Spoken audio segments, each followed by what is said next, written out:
Sir, যারা দেখছেন টেলিভিশনের সামনে তাদেরকেও শুভেচ্ছা, অভিনন্দন।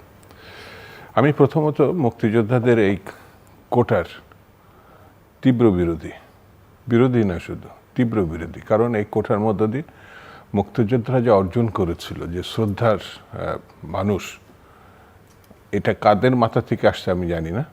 তারা মুক্তিযোদ্ধা শহীদদের প্রতি যে অবস্থা এখন, যে বিতর্কের সৃষ্টি করছে, এটা মনে হচ্ছে যেন মুক্তিযোদ্ধারা প্রাপ্তির জন্যে বংশ পর্যায়ক্রমে তারা মুক্তিযুদ্ধে গিয়েছিল।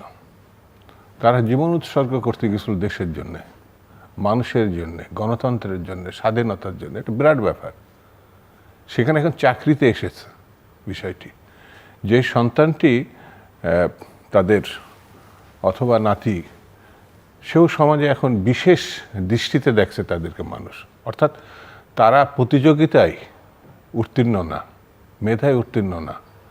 তারা তার বাপ, চাচা, নানা, দাদার বংশ পরিক্রমায়, একটা জমিদারি প্রথা যেটা আগে ছিল, মানে যোগ্য অযোগ্য না, বাপ জমিদার ছিল, সেই জমিদারির মানে উত্তরাধিকার অর্জন করছে। আপনি এটা চিন্তা করতে পারেন নাকি? আজকে যারা মেধাবী, যারা সমাজটাকে এগিয়ে নেবে, তাদেরকে আমরা কোটার প্রশ্নে বাদ দেওয়ার চিন্তায় আছে। ভাবা যায় এটা আমার কাছে। এবং এই বিষয়টি হাইকোর্ট স্থগিত করেছিল বিচারালয়, আবার সেই বিচারালয় আবার সেটা ফেরত দিয়েছে। আমার কাছে মনে হয়েছে কিছু কিছু ক্ষেত্রে কোটা, আমি ওই যেটা আপনি উল্লেখ করলেন, আমি পিছিয়ে পড়া জনগোষ্ঠী, হ্যাঁ, ক্ষুদ্র জনগোষ্ঠী অথবা যারা প্রতিযোগিতায় মানে খুবই পিছিয়ে থাকে, এরকম আমার মনে হয় আমার দেশে না, সারা বিশ্বেই এই বিষয়, এগুলো আপনার বিবেচনায় আনা যেতে পারে। আপনি সচিব, সাবেক সচিব, বর্তমান সচিব আমি বলবো না, আমার জানা মতে তাদের আমি নাম বলতে পারি, তারা মুক্তিযোদ্ধা ছিল না, মুক্তিযোদ্ধার সার্টিফিকেট নিয়েছে, সুবিধা নিয়েছে, যদিও পরে সরকারের পক্ষ থেকে সেই সুবিধা আর্থিকভাবে সেগুলো ফেরত দেওয়ার জন্য বলা হয়েছে। আপনি কোন পর্যায়ে গেছে এটা সচিবকেও বাড়তি সুবিধা নেওয়া হয়েছে। আমাদের দেশে বলা হয়েছে যে মুক্তিযুদ্ধের মানে অংশগ্রহণকারী সেনাবাহিনী আর যারা মানে সম্মুখ সমরে, হ্যাঁ, সমস্যা, আর যারা বিদেশ থেকে আসছিল, সিনিয়রিটির প্রশ্নে এক ধরনের বিভক্তি করা হয়েছে ওই সময়। এটা বিতর্ক হয়েছে। এইসব ক্ষেত্রে এটা খুব টাচি সাবজেক্ট। আমার কাছে মনে হচ্ছে যারা মুক্তিযুদ্ধ অর্জন করে তাদের প্রাপ্তি একটু বেশি হতে পারে, কিন্তু তার বংশ পরিক্রমায় নিয়ে আসা ওই সময় দিচ্ছেন, আমি মনে করি সেই প্রাপ্তিটা হাত দেওয়ার কোনো কারণ নেই, সেটা নিয়ে বিতর্ক করার কোনো কারণ নেই। সেই সময় যারা প্রশাসনে ছিলেন, সেনাবাহিনীতে ছিলেন, পুলিশে ছিলেন, তাদের প্রাপ্তিটা, এমনকি সেই সময় মুক্তিযুদ্ধ হিসেবে যাদের আপনি চাকরি দিয়েছেন, সে নিয়েও বিতর্ক করার অবকাশ নাই।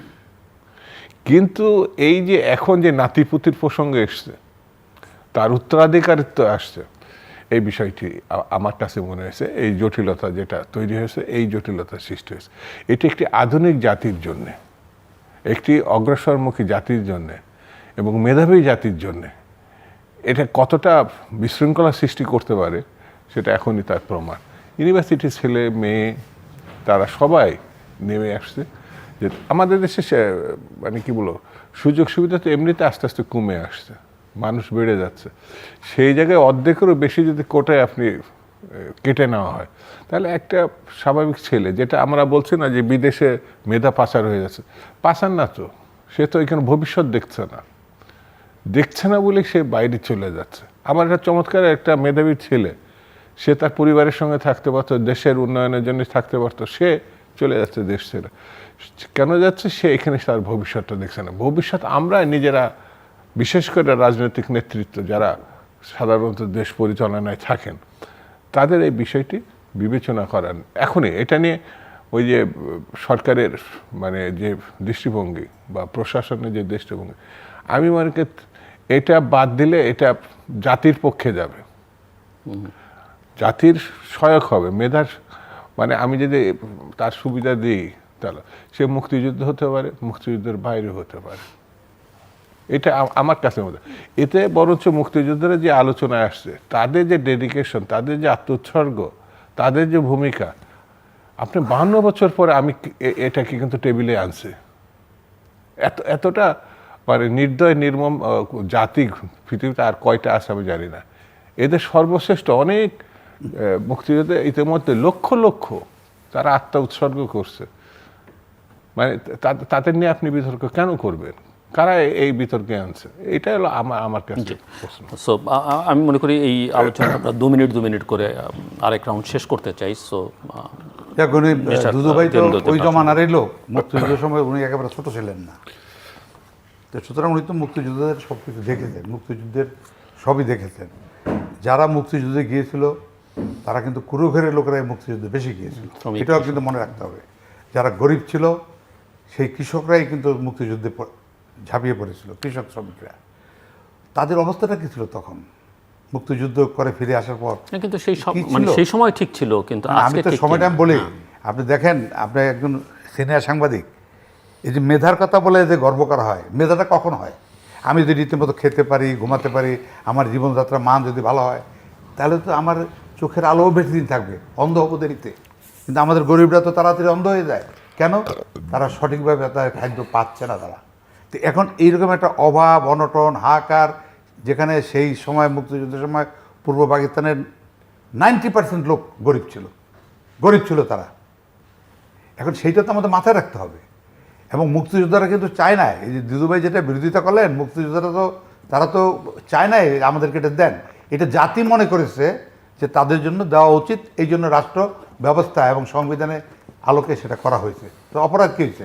উনি তো ওনার দলের মতামতের উল্টা কথা বলেন। আজকে দেখলাম যে আমাদের মির্জা ফখরুল সাহেব তো অর্ডার দিয়ে দিয়েছে যে 10 থেকে 15% পর্যন্ত মুক্তিযোদ্ধার কোটা রেখে এবং অন্যান্য লোকের, তাই এটা তো স্বীকার করতে হবে সবাইকে। তারা তো চাচ্ছে না, এবং মুক্তিযুদ্ধটাকে বিতর্কিত করার জন্যই তো এই জিনিসটা করা হচ্ছে। এখানে যত সময় লাগে করবে, অন্যায়ভাবে তো করবে না কেউ। এবং এই যে আপনার দেখেন, এই যে আফটার 75 আমরা যদি 75-এর পরে যাই, কি অবস্থা ছিল মুক্তিযোদ্ধাদেরকে বলেই নাই যে আমি মুক্তিযুদ্ধ করেছি। জিয়াউর রহমানের ভয় বলে নাই, মারি ফেলতে পারে। কারণ যত অফিসারকে তারা হত্যা করেছে জিয়াউর রহমান, সমস্ত অফিসাররা মুক্তিযোদ্ধা ছিল, সমস্ত মুক্তিযোদ্ধাদেরকে হত্যা করা হয়েছে। জিয়াউর রহমানের নিহত যখন হয়েছে, সেটার জন্য সারা দেশের মানুষের জিয়াউর রহমানের পক্ষেই বলেছে, তার হত্যাকাণ্ডের বিরুদ্ধে। আমরা জেনারেল এমএজি ওসমানীর নেতৃত্বে আমরা সত্তা সাহেবের কাছে অনুরোধ করেছিলাম যে সর্বশেষ যেগুলোর ফাঁসি দিল ওই তার হত্যাকাণ্ডের সঙ্গে জড়িত যারা মুক্তিযোদ্ধা তাদেরকে ফাঁসি না দেওয়ার জন্য, কিন্তু আমাদের কথা তো রাখা হয় না। এখন এই যে মুক্তিযোদ্ধা একটা বিদ্বেষী, এটা কারণ হচ্ছে, আপনার মনে আছে যে যখন নাকি আমরা গতবার যখন কোটা আন্দোলন চলে, এক ছেলে এখানে বুকে লাগায় আমি রাজাকারের বাচ্চা, অর্থাৎ এটা ভূমিকা দেখাচ্ছে যে মানি না মুক্তিযুদ্ধ মানি না, আমি রাজাকারের বাচ্চা। এই যে একটা অ্যাটিটিউড যে দেখাচ্ছে, এই কারণেই বাংলাদেশে আরো কিছু না। কিন্তু আবার আপনি এটা বলছেন, যেমন সেই সময় কিন্তু আন্দোলনের মধ্যে এই প্ল্যাকার্ডও ছিল, এই আন্দোলনকারী করেছে যে বঙ্গবন্ধুর সোনার বাংলায় বা বঙ্গবন্ধুর বাংলায় বৈষম্যের ঠাঁই নাই। না, এটা আমরা এখনো বলবো, চিরকাল বলবো। রাজাকার মানে মনোবৃত্তি যাদের, বুঝতে পারছেন, তারা আন্দোলনের সময় ছেলেরা তারা ঠিকই রাজাকার, তার বাবা রাজাকার, সে বলে যে আমি রাজাকারের সন্তান। অর্থাৎ মুক্তিযুদ্ধ কোটার বিরুদ্ধে আন্দোলন করতে গিয়ে এই কথাগুলো রাজপথে বলেছিল। তো এগুলো তো আমাদের মনে রাখতে হবে। এত কথার দরকার কি? মুক্তিযোদ্ধাদের যতদিন প্রয়োজন, রাষ্ট্র যতদিন প্রয়োজন মনে করে দিবে, যৌক্তিকভাবে। অযৌক্তিকভাবে তো হইলে হবে না। আমরা তো 100 বছর তো কেউ চায় না। আপনি যেই লোকগুলা গরিব ছিল, আপনি শোনেন, আমরা এই যে 20,000 টাকা মাসে দিচ্ছে, এটা এত গরিব মুক্তিযোদ্ধা এত উপকার হয়েছে। কারণ আপনি দেখেন যে এটা ঔষধ খাইতেও তো মাসে 20,000 টাকা লাগে একটা বয়স্ক লোকের। এটা কি জিনিসটা কি? এটা কি রাষ্ট্র কি অনেক কিছু দিয়ে ফেলছে মুক্তিযোদ্ধাদেরকে? বরং মুক্তিযোদ্ধাদেরকে অবহেলা করা হচ্ছে এখনো বহু মুক্তিযোদ্ধার তার সন্তান সন্ততি, তার ঘর নাই, দুয়ার নাই, সেই যে গরিবানা, সেই গরিবানা এখনো সে কাটাই উঠতে পারে না। ধন্যবাদ মিস্টার দুদু। প্রথম কথা হচ্ছে যে শম্ভুদা যে আওয়ামী লীগ করে, এটা সে ভালোভাবে প্রমাণ করছে। মুক্তিযোদ্ধার নামে যে লুটপাটটা, সেটা তো আওয়ামী লীগ করে প্রমাণ করতেই হবে। হ্যাঁ, সেই মুক্তিযোদ্ধার নামে যে লুটপাটটা চমৎকারভাবে তুলে ধরছে। এটা একটা ব্যবসায় পর্যায়ে নিয়ে গেছে শম্ভুদা এবং তার দল। শহীদ জিয়া রহমান তাকে